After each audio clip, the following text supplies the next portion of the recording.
روزانہ موت ہو رہی ہے. ابھی گزشتہ دنوں اڑیسہ میں 288 نہیں میں سمجھتا ہوں ہزاروں لوگوں کی جانیں چلی گئی. اسی دن اگلے دن ایک بارات بھنسیا سے کھگڑیا مانسی جا رہی تھی. 14 آدمی اس میں سوار تھے. مرنگا تھانہ کوئی پورنیہ کے آس پاس جس میں ہماری ایک سگی بھانجی بھی تھی. 5 آدمی کیسے نشے میں مست تھا یا نیند غالب آ گئی. سامنے کھڑی ٹرک اس میں ایسا بھیانک ایکسیڈنٹ ہوتا ہے 5 آدمی جب چپک کے گاڑی میں مر جاتے ہیں. اور 1-2 دن کے بعد 6واں آدمی بھی اس دنیا سے رخصت ہو جاتا ہے. باقی 2 آدمی کو پورنیہ نے نیپال ریفر کر دیا ہے. دوستو آئے دن حادثہ، آئے دن نہ جانے ہم اپنے بزرگوں کو عزیزوں کو قبر کے 2 گز زمین میں حوالے کر کے آ جاتے ہیں. کیا وہ قبر کا گڈھا بھی یاد نہیں رہتا؟ کیا ہو گیا مسلمانوں؟ مسجدیں ویران ہو رہی ہے. ابھی مغرب کی نماز کے لیے گیا میں، ایک مسجد میں 4 آدمی. کتنے آدمی؟ 4 آدمی. 4 آدمی. او مسلمانوں، تم مسجدوں کو آباد نہ کرو گے، تم مدرسوں کو آباد نہ کرو گے، تمہارے ایمان کو چھین لیا جائے گا، غیروں کو حکومت تمہارے اوپر مسلط کر دیا جائے گا. تم کہتے ہو ایسا ظالم بادشاہ مسلط کر دیا گیا ہے جو اسلام کو مٹا رہا، مسلمانوں کو مٹانے کی سازشیں کر رہا ہے. مدرسوں پر بلڈوزر چلا رہا، مسجدوں پر بلڈوزر چلا رہا. خدا را تم ان مسجدوں کی فکر کر لو جو مسجدیں کھلی ہوئی ہے، جو مسجدیں آباد ہیں، ان کی حفاظت کر لو. ان مدرسوں کی حفاظت کر لو، ان مدرسوں اور مکتبوں کی حفاظت کر لو، مدرسے والوں کی حفاظت کر لو، ان علماء کی حفاظت کر لو، ان بوریا نشینوں کی حفاظت کر لو. اگر ان بوریا نشینوں کی حفاظت نہ کی مسلمانوں، تم یہ سوچ لینا اگر تم نے ان کی برائی کی، اگر تم نے ان سے بغض رکھا، اگر تم نے ان سے عداوت رکھی، پھر تم ایمان کی حالت میں بھی دنیا سے رخصت ہوگے یا نہیں ہوگے، اپنا انجام سمجھ لینا. نعرہ تکبیر، اللہ اکبر. مولانا واصف صاحب قاسمی زندہ باد زندہ باد. اس لیے میرے محترم بزرگوں اور دوستوں، اگر اپنے معصوم بچوں سے اپنے معصوم، آج ماں باپ سوچتا ہے بیٹی پڑھا کے تھاکی کر دی. نہیں، اگر بیٹی تعلیم یافتہ ہوگی کل چل کے کسی کے گھر کی بہو بنے گی. جب وہ ماں بنے گی، جب بچہ بولنے کے لائق ہوگا، اگر وہ ماں تعلیم یافتہ ہے.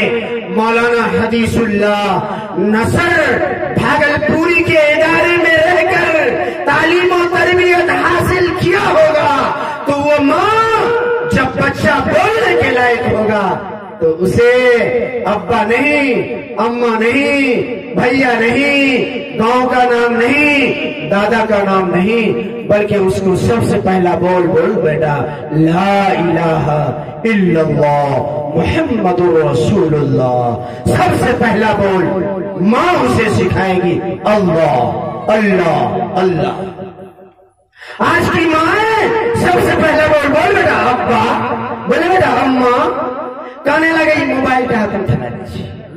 ارے اس موبائل نے تو کتنی جوان بیٹیوں نے، کتنی جوان بہنوں نے، کتنی سماج کی بیٹیوں نے، کتنے ماں باپ کی عزت و آبرو کو نیلام کر دیا. عزت و آبرو کو کیا کر دیا؟ کتنے ماں باپ کا سر جھکا دیا، سر اٹھا کے چلنے کے لائق نہیں چھوڑا. پہلی غلطی کس کی ہے؟ اس موبائل کو دینے والے کی، ہماری غلطی. بچی جب سیانی ہو جائے ان پر نظر رکھو، کڑی نظر رکھو کہ بیٹی اگر ہماری بات کر رہی ہے تو کس سے بات کر رہی ہے. ان کے ہاتھ میں تو موبائل جانا ہی نہیں چاہیے.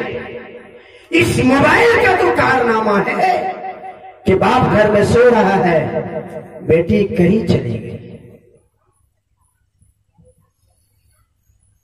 میرے محترم بزرگ دوستوں، ہمارے بیچ بہت مشہور و معروف خطیب، ان کو سننا ہے، مجھے تو شرم بھی آتی ہے کہ مجمع نہیں، کس کو سنائیں گے؟ میں اس لیے زیادہ وقت نہیں لوں گا۔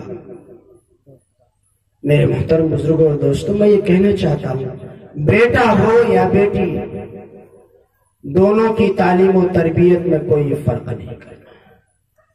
بیٹی ہے پردے کے ساتھ، تربیت کے ساتھ اچھے ادارے کا انتخاب کرے جہاں آپ کی بچی کی صحیح نگرانی ہو۔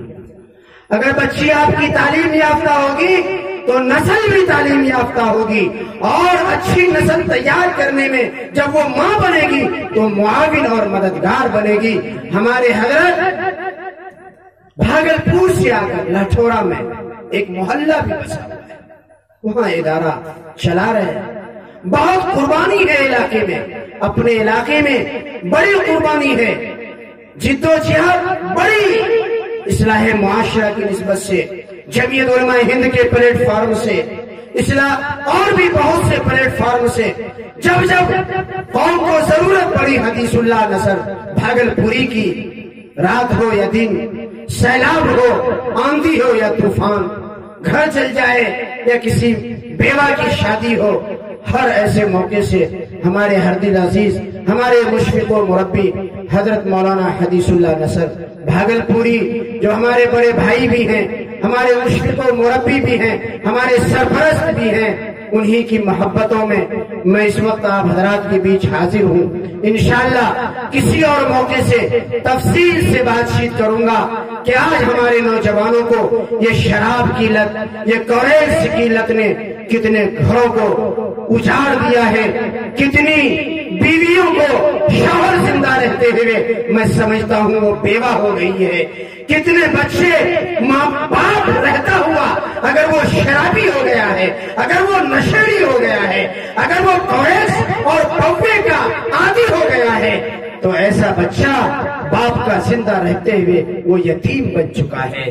میرے محترم بزرگوں اور دوستوں، یہ اور ہمارے معاشرے میں ایک کینسر جیسی بیماری جسے جہیز کے نام سے جانا جاتا ہے، کہ جس گھر میں بیٹی پیدا ہوتی ہے، باپ سے جب پوچھتا ہے کیا پیدا ہوا، رسم جہیز نے، کینسر جیسے ناسور نے ہمارے معاشرے کو، ہمارے سماج کو ایسا کھوکھلا کر دیا ہے۔ بیٹا ہوتا ہے، سینہ تان کے بولتا ہے میرے گھر ایک لڑکا پیدا ہوا ہے، اور اس رسم جہیز نے ہمارے سماج کو، ہماری برادری کو ایسا کھوکھلا کر دیا ہے، باپ من جھورو اور بھاری کر کے کی ملی ہو، ارے کرن بولے سر بیٹی ملی۔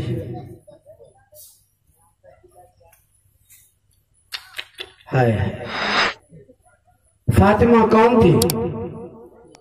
ارے کرن بولے امام جانا، سوراب بھائی کیوں نہیں بول رہے؟ زینب